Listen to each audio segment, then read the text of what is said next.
다같이 사도신경으로 신앙 고백 드리겠습니다. 전능하사 천지를 만드신 하나님 아버지를 내가 믿사오며 그 외아들 우리 주 예수 그리스도를 믿사오니 이는 성령으로 잉태하사 동정녀 마리아에게 나시고 본디오 빌라도에게 고난을 받으사 십자가에 못 박혀 죽으시고 장사한 지 사흘 만에 죽은 자 가운데서 다시 살아나시며 하늘에 오르사 전능하신 하나님 우편에 앉아 계시다가 저리로서 산자와 죽은 자를 심판하러 오시리라. 성령을 믿사오며 거룩한 공회와 성도가 서로 교통하는 것과 죄를 사하여 주시는 것과 몸이 다시 사는 것과 영원히 사는 것을 믿사옵나이다. 아멘. 찬송가 348장입니다.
오늘 주시는 하나님의 말씀은 에베소서 6장 10절에서 13절까지의 말씀입니다.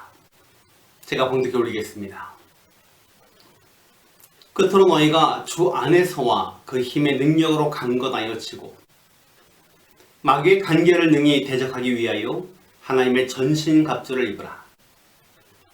우리의 씨름은 혈과 육을 상대하는 것이 아니요 통치자들과 권세들과 이 어둠의 세상 주권자들과 하늘에 있는 악의 영들을 상대합니다. 그러므로 하나님의 전신갑주를 취하라. 이는 악한 날에 너희가 능히 대적하고 모든 일을 행한 후에 서기 위함이라. 아멘.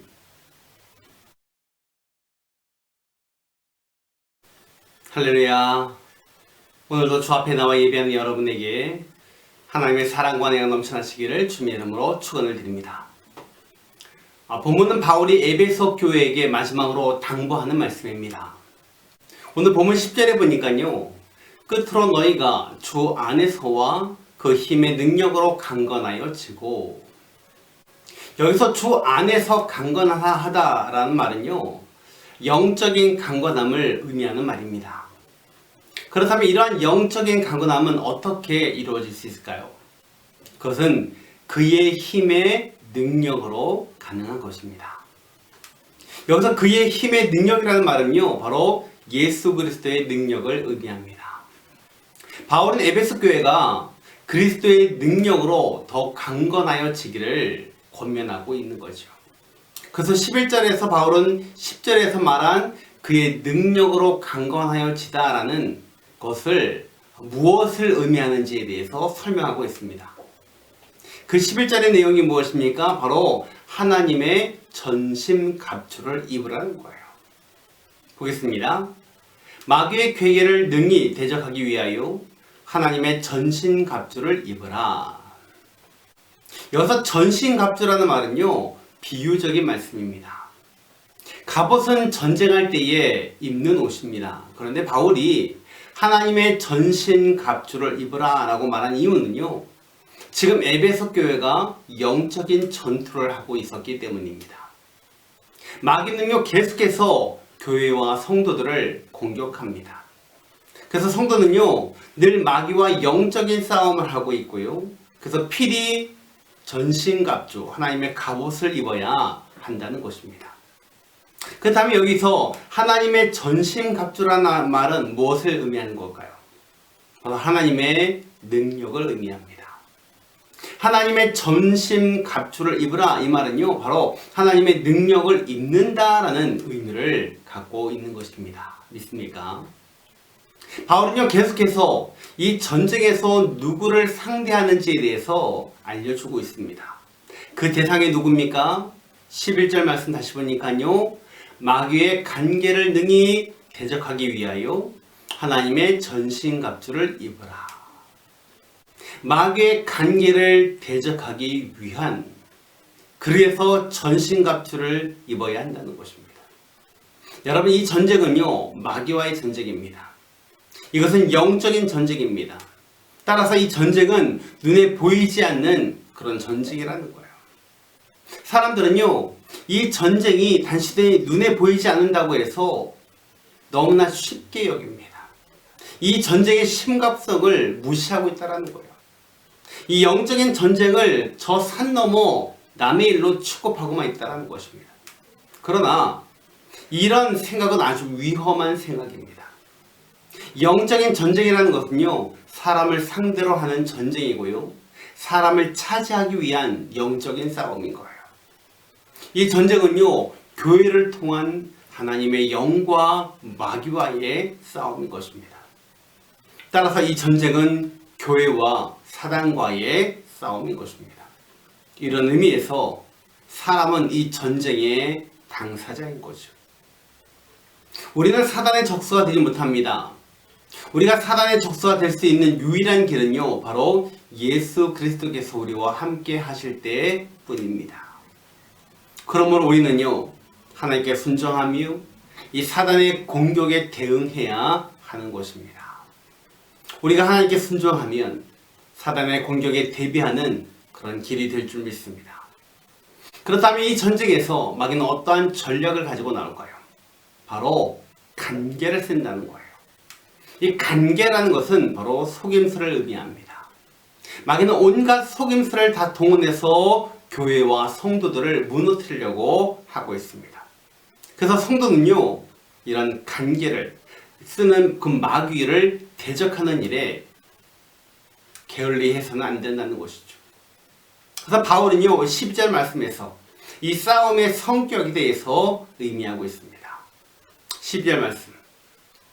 우리의 싸움은 혈과 육을 상대하는 것이 아니요 통치자들과 권세들과 이 어둠의 세상 주관자들과 하늘에 있는 악의 영들을 상대함이라. 여러분, 이 싸움이라는 것은요, 혈과 육을 상대하는 것이 아니라는 거예요. 마귀의 주 공격의 대상은 바로 우리의 약점인 것입니다. 용서하지 않는 마음, 두려움, 충동, 자만심, 불신. 또 사단은요, 우리 주위의 사람들을 통해 활동하기도 합니다.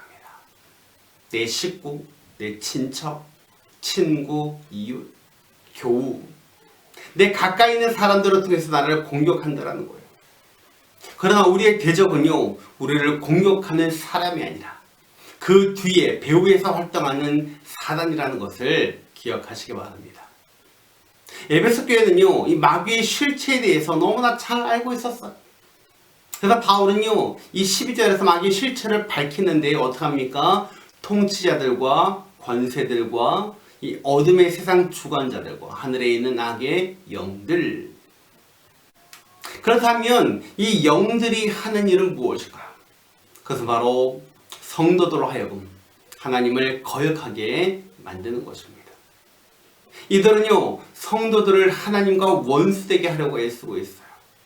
온갖 속임수를 다 동원해서 성도들의 마음을 도축한다라는 거예요. 이 마귀의 특징 세 가지가 있는데요. 첫 번째는요, 마귀는요, 못 먹는 감을 찔러보듯이 성도들을 멸망시키기 위해서 무조건 공격합니다. 무조건 공격합니다. 그 다음에 두 번째로 마귀는요, 틈을 놓치지 않아요. 그리고 공격합니다.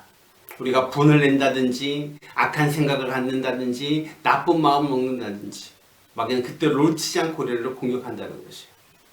그 다음에 세 번째 마귀는요, 대상을 가리지 않습니다. 무차별 공격을 합니다. 평신도뿐만 아니라 권사, 장로, 목사까지 공격하는 게 바로 사단인 것입니다. 거기에 우리는 더욱 긴장하면서 우리 믿음의 끈을 놓지 말고 이 마귀의 관계를 우리는 경계하며 살아가야 하는 줄 믿습니다. 말씀을 드립니다. 우리 일상 속에서 하나님을 섬기는 일과 나의 이익이 충돌할 때 우리는 늘 조심해야 됩니다. 이 충돌된 이익은요, 마귀의 관계일 수 있습니다. 우리의 힘과 지혜로는 마귀를 절대로 이길 수 없습니다. 마귀를 이길 수 있는 유일한 길은 바로 하나님의 말씀입니다. 우리가 하나님의 말씀을 바로 알고 그 말씀의 지배를 받고 우리가 그 하나님의 능력을 힘입을 때 우리는 이길 수 있는 것입니다. 그러게 우리는 하나님의 말씀을 배우고 익히는 일에 힘써야 하는 줄 믿습니다. 아멘. 우리 하나님의 말씀을 더 힘있게 잘 알아서 이 하나님의 말씀의 전신갑주를 입고 이 영적인 전쟁에서 승리하며 나아가는 모든 성도님들이 다 되시기를 주님의 이름으로 축원을 드립니다. 기도하겠습니다. 지금은 우리 구주 예수 그리스도의 은혜와 하나님 아버지의 극진하신 사랑하심과 성령의 충만하신 은혜가 이 세상을 살면서 마귀와 영적 전쟁에서 이기기 위해 하나님의 말씀이 전신갑주를 입어 늘 승리하기를 소원하는 사랑하는 모든 성도들 머리 위에 지금부터 영원토록 함께 있을지어다. 아멘.